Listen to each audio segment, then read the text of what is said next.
For today's video guys is cooking lunch. Ito ngayon ang aking menu, eggplant with minced pork tofu, at ihahalo ko na rin po yung mushroom. Yan, para sa lunch ngayon ng aking alagang lola. So let's go guys.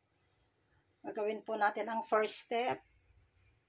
So ito po yung main ingredients niya po is minced pork. Ito yung tinatawag na moi tao na karne. Hindi ko alam po sa Tagalog. Basta sa Chinese is moi tao. Yan guys. Ito naman po ang talong. Yan. This is the main ito yung eggplant minced pork. Okay, tofu. Ito po yung ating tokwa tofu po. May free po na spring onion. Yan. Sa atin walang free na ganito pag ikaw ay bumibili. Yan. Next, kung lagyan mo or wala ka ng paglulutuan, of course, pwede mo rin isahog po ito. Okay. So, yan guys. Umpisahan ko na pong i-cut ang mushroom, ay ang eggplant po, kasi i-steam ko pa ito ng 7 minutes. 7 minutes. Ayan po yung aking kawali. Nilagyan ko ng tubig. Diyan ko i-steam po yung ating eggplant. Habang kinakat ko siya, yan naman pakukuluan ko na. Yan. Let's start cutting our eggplant. So, ganito lang po. Cut po natin ng mga 2 inches lang po. Yan. Yan.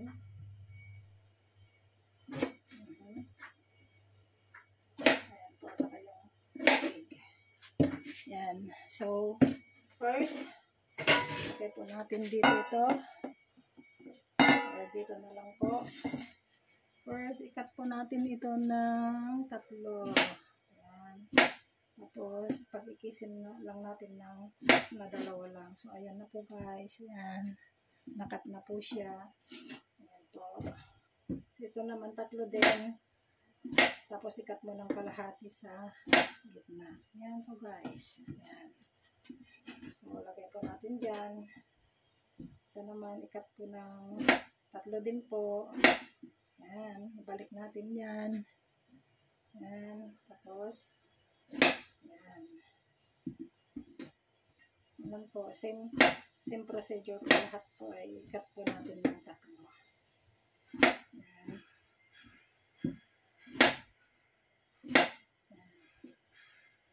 Pwede mo yung itatlo ito kasi nasa kalakihan na siya. Ayan guys. Ang ating talong.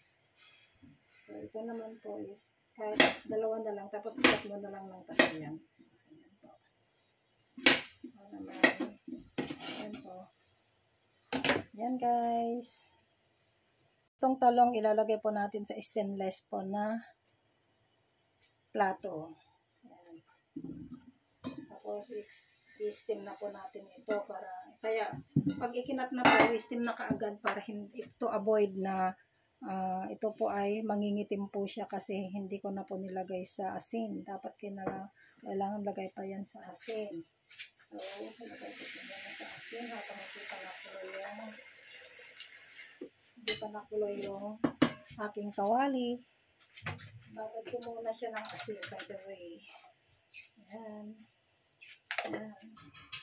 Tapos, haluin po natin yung asin para habang naghihintay po na kumulo yung ating tubig na pag-i-steaman. Ayan. Magamin din sa pag-i-steam, ilagay po muna natin ito sa tubig para hindi po siya mangitim ang ating talong. Guys, ano po? So, i-ready ko lang po yan. Yan. I-ready ko lang po yan. Ayan po. Ayan.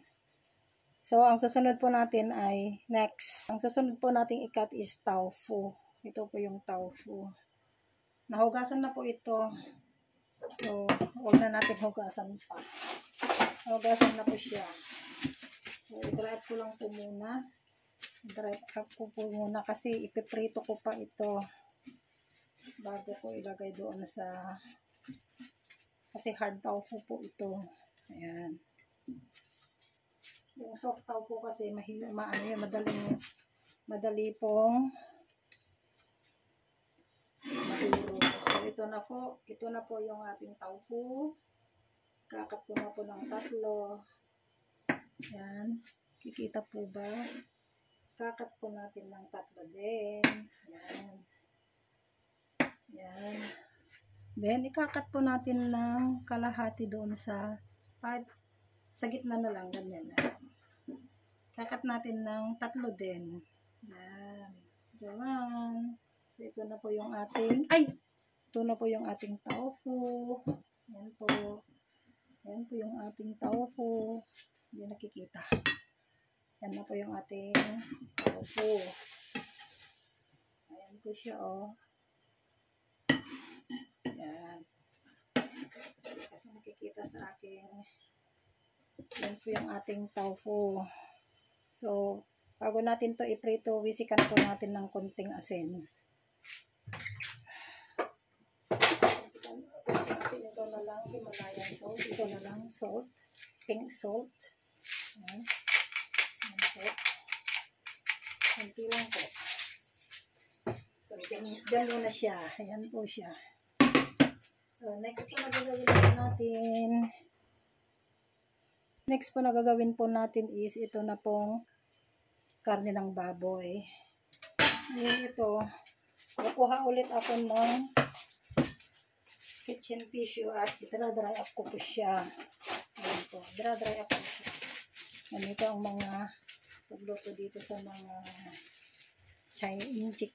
Ayan, dry up siya. Ayan, meron pang extra kasi bumili ako ng $40. This is $40 times 7, 280. Kung sa atin na to, almost 1 kilo na, hindi lang po ganito ang kadami ang 280 sa atin. Mas marami po ang 280 sa atin. Ang 300. Ang Hong Kong dollar to peso ngayon is 1 Hong Kong dollar is 7.23 or 22 sa ngayon as of today. So, almost $300 na to. So, sa atin, kung equivalent mo, ikaw ay ang ginagamit mong pera at gagastusin mo sa Pilipinas, parang feeling mo, namumurahan ka. Hindi nagmumura, kundi namumurahan ka yung presyo. So, ikat po natin ngayon ang ating karne at i-mince pork natin manually. Nagmamanual kasi ako dito, ayaw ng mga amo yung inaano natin, yung binibili kong pinapagiling ko na ayaw po nila. Sinsya na, ako'y kalawete. Matigas ang aking pronunciation dahil Ilocano. Ayan po. Ayan.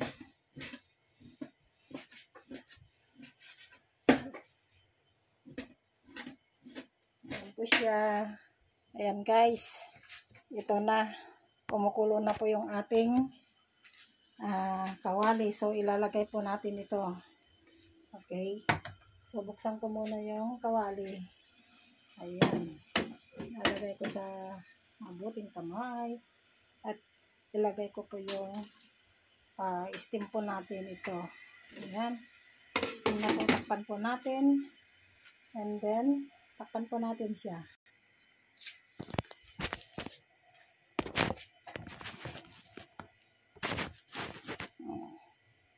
At habang tayo po ay nag-i-steam, tuloy ko po ang aking paghihiwa ng kino tong ating pork.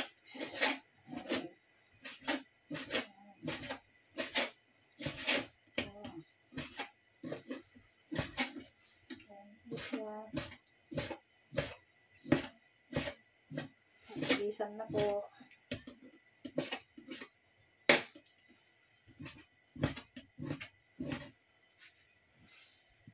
Ayan po, patapos na po akong hiwain ng pinong ang minced pork. Ang pork.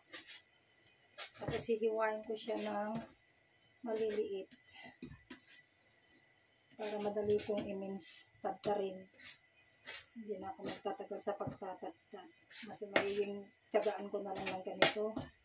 Then, tadtarin ko siya.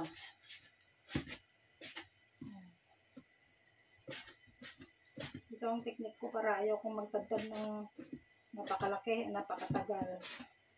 Sa akin lang ha, in my own version. Yan. So ngayon, pino na. Ayan. Pino na po. Ayan. So ayan po, nandito po ako ngayon sa flooring. Magtatadtad kasi masisira sa lababo. Kung tatadtarin ko siya, ganito po yan. Magalaw po kasi kasi nahawakan ko po.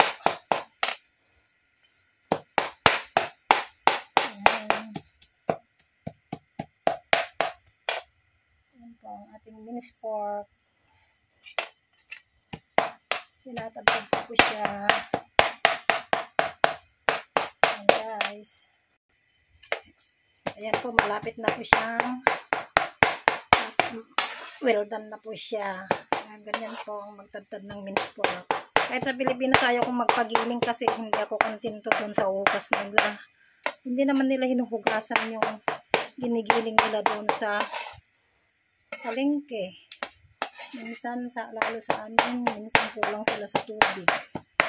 Ayan po, daan. Tapos na po siya. So, pwede na natin siyang ahonin. At ilagay ko po dito sa may lababo. So, yan guys. Ahonin ko na po dito sa ating ayan. Yan na po yung ating pork. Kanina naging minced pork na po. Yan. At ito po, imamarinate ko po. Time check. 13 seconds, 12 seconds na lang ang pag-i-steam natin ng ating eggplant. Yan guys. Tot na. Ayan. Patayin po natin. Yan. So, turn off po natin. Yan. So, turn off po natin. Buksan po natin ng konti. Yan. Yan po siya. Try natin i-touch. I-touch ng ating kutsara kung malambot na. Wow. Perfect. Perfect. Hindi siya durog. Yan po. Yan po. So, inahon na po natin si eggplant. I-set aside lang muna natin si eggplant at ayo po ay ipiprito po natin si tofu. Ayan.